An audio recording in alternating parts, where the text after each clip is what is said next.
Hourglass is the debut EP from Mako. We are joined by Logan and Alex from the band. How's it going? Welcome back to San Francisco. Thank you. Yeah. First of all, congratulations on the album. Thank you. It's been well received. A lot of people are doing a what is this? After this isn't Beam Part 3. So what was the process in creating this and the thought process, I should say? Yeah, with Hourglass, we really wanted to try something completely different. We were maybe previously known as just DJs. We made a lot of dance music, and I know that we talked about, if we're going to make an album, let's just scrap everything we've done before and just go with whatever we want to do next, regardless of genre, of sound, of anything. And it wasn't immediate, but, it starts to materialize, and we start to realize that we've got a new sound, we've got something a little different.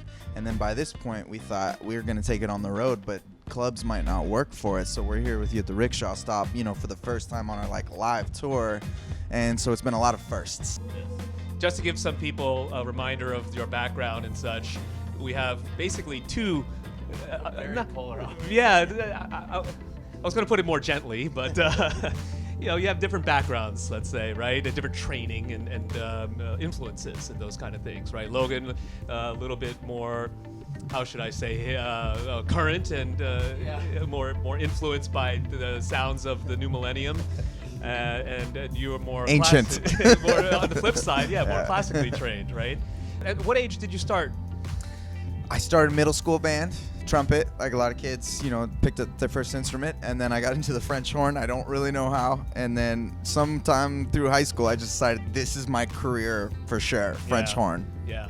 So you enjoyed the spit.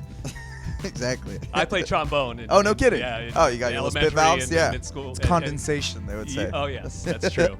Now, Logan, what about you? Anything that was...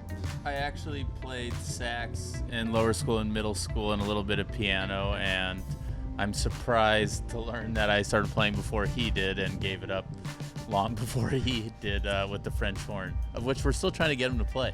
Bring the French horn back. Yeah. Start the revolution. Make French horn great again. You at least have the French horn, right? That's right. So that is very interesting that you had the two different musical backgrounds. What was the history in terms of becoming friends and collaborating together? We show each other a lot of music. I would think my music is when I show him that, is a little more easy to comprehend or take in because it's a little more of the world we live in. He plays me things and I go, that's kind of interesting. And there was something, we played at a classical musical festival with a full orchestra in August. And there was one thing I walked to him and I said, I really like that. Yeah. And then there was one thing I said that was terrible. Yeah, you like the John Cage, John Adams, not as much. Yeah. One thing, there is something to be said about the music from yesterday, long ago, which is that they didn't have the recordings that we have today, right? Your only choice, your only option to see those artists was to see them live. Yeah, I always wonder if those orchestra concerts were like our version of EDC, where kids are just going up oh my gosh, the new Mozart symphony is out. It's number 40. Right. Let's do this. Yeah.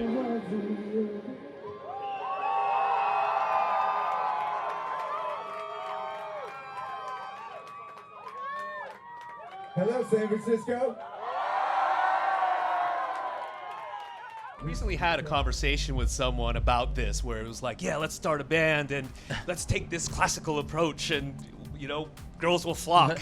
No, that's not what happens. So that was my question when you were I did at the Juilliard. research. I was a French horn player at Juilliard. I did not meet women. Let's throw that out there. Not the kind of women that you meet today. Correct. Right.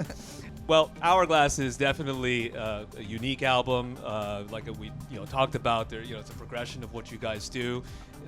Goals in terms of what you see in the future for the collaboration. Do you see you playing large halls and Absolutely, yeah. Like Logan mentioned, we did our first orchestra collaboration in August and we loved it. The second we walked out of there, we thought that's the goal. If we can get back to that, it would be perfect. So taking this live show that we're just embarking on now, maybe starting to boost up the venues a little bit, and then if we ever get to a Red Rocks or something like that, bringing an orchestra out would be such a dream.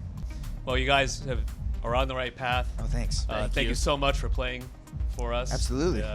We wish you best of luck with the rest of the tour. And thank you. Thanks for having us. Yeah, thank you. Hopefully we see you again soon. Absolutely. Mako is the name of the group. The album is called Hourglass. You're watching B-Sides on Air. back.